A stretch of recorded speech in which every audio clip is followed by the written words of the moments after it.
ఏపీలో కూటమి ఏర్పడ్డాక ఈసీ వ్యవహార శైలి మారిందని ఆరోపించారు వైసీపీ ప్రధాన కార్యదర్శి సజ్జల రామకృష్ణారెడ్డి.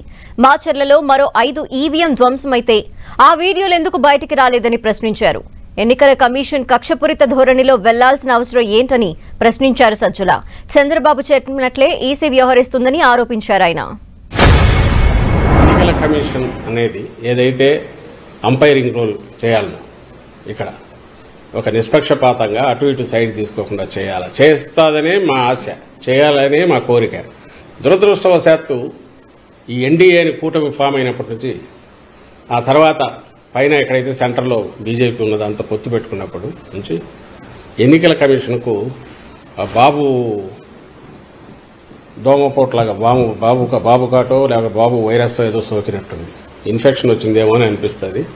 అది ఎంతవరకు పోయిందంటే ముందు అనుమానంగా ఉండేది, ఇప్పుడు నిజమని కూడా అనిపించే రకంగా ఎన్నికల కమిషన్ వ్యవహరిస్తున్న తీరు. నిష్పక్షపాతంగా వ్యవహరిస్తున్నామంటే ఎక్కడెక్కడ ఈవీఎంలు డ్యామేజ్ అయినా ఉన్నాయో అవన్నీ బయట పెట్టాలి. బయట పెడుతూ దానికి ముందు తర్వాత జరిగినవి ప్రెమిసెస్లో ఏం జరిగిందో కూడా బయటకు రావాలి. అది ఎందుకు చేయట్లా? ప్లస్ ఆ వీడియో బయటకు వచ్చింది, ఎట్లా వచ్చింది? వీడియో బయటకు వచ్చిందంటే మాకు తెలియదు, సంబంధం లేదనడం కాకుండా ఇమ్మీడియట్ సీరియస్ కేసు పెట్టాలనా లేదా?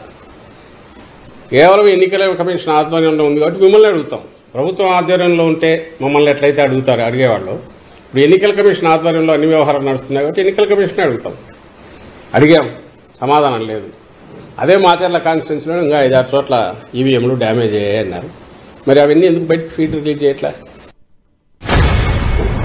ఏకపక్షంగా పోయి కేసు పెట్టి దాని మీద ఇంటీరియం బెయిల్ తెచ్చుకొని అంతవరకు ఎన్నికలు అయ్యేంతవరకు కూడా ఏ యాక్షన్ తీసుకోవద్దని కోర్టు నుంచి తెచ్చుకుంటే, కోర్టును కూడా మోసం చేసే రకంగా కోర్టు డైరెక్షన్ వచ్చిన తర్వాత పాత కేసులు తీసి దాంట్లో మళ్ళీ ముద్దాయిగా పెట్టి 307 పెట్టి ఓ సిఐ 10 రోజులు ఎక్కడ నిద్రపోతున్నాడండి వాడు సిఐ?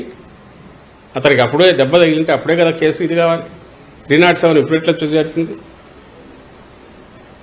అది పెట్టి అది కూడా ఇప్పుడు కోర్టుది వచ్చిన తర్వాత మళ్ళీ 3 కేసుల్లో తగిలేసి అంటే వస్తే అరెస్ట్ చేయాలని ఈరోజు దాంట్లో కూడా ఇచ్చినట్టుంది. మళ్ళీ పెడతారో తెలియదు ఇంకొన్ని కేసుల్లో. ఈ విచ్హంటింగ్ కానీ లేదంటే విండిక్టివ్ కక్ష సాధింపుతో కానీ ఎన్నికల కమిషన్ పోవాల్సిన అవసరం ఏమొచ్చింది? దానికి పూర్తిగా కక్ష సాధింపుతో చంద్రబాబు ఎట్లంటే ఆయన రిమోట్ కంట్రోల్తో ఆయన కానీ ఆయనకు కావాల్సిన వాళ్ళు కానీ ఆ పార్టీ నాయకులు కానీ అన్నదానికి తగినట్టే ఎన్నికల కమిషను లేదా దాని ఆధ్వర్యంలో పనిచేస్తున్న పోలీసు యంత్రాంగం కానీ ఇతర అధికారులు కానీ పనిచేస్తున్నారేమో, వ్యవహరిస్తున్నారేమో అని ఖచ్చితంగా అనిపిస్తుంది. కేవలం వ్యవస్థలను మేనేజ్ చేయగలిగిన లక్షణం, ఆ వ్యవస్థలను మేనేజ్ చేయడం తప్ప ఏమీ తెలియని ఒక రాజకీయంగా కానీ లేదా ప్రజలతో డీల్ చేస్తే కానీ తెలియని చంద్రబాబు నాయుడు మన కర్మగాలి ఆయన సెంటర్లో ఉన్న పార్టీతో పొత్తు పెట్టుకోవడం, ఆయన పెట్టుకునే దీనికే ఉన్నట్టుంది. అన్ని రకాల అడ్డదారుల్లో ఏమేం చేయొచ్చు, అధికారులను ఎట్లా మేనేజ్ చేయొచ్చు, వ్యవస్థలను ఎట్లా మేనేజ్ చేయొచ్చు, వాళ్ళ ద్వారా వచ్చేయచ్చు, దాంతోనే పొత్తు కూడా పెట్టుకున్నట్టున్నాడు.